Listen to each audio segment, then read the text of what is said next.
c'est une parole de malheur. Il y a des gens qui sont sous l'influence du système de vie parce que le malheur leur a été imposé par des paroles, par une malédiction.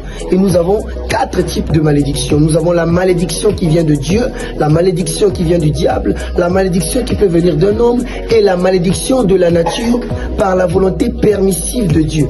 La malédiction qui vient de Dieu, nous héritons de cette malédiction lorsque nous désobéissons à la volonté de Dieu, comme fut le cas du serpent, de Adam et de Ève. Et deuxièmement, nous héritons de la malédiction qui vient de Dieu lorsque nous faisons avec négligence l'œuvre de Dieu. C'est pourquoi il est écrit, maudit soit celui qui fait avec négligence l'œuvre de l'Éternel. Et troisièmement, nous héritons de la malédiction de Dieu lorsque, bien aimés dans le Seigneur, nous commettons l'idolâtrie.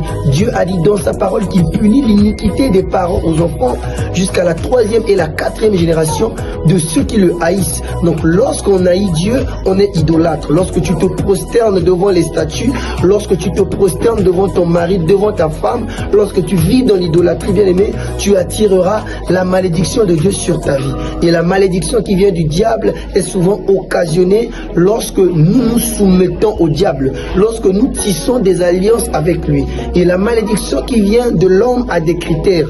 Un homme ne peut te maudire que lorsque cet homme a une position supérieure sur toi.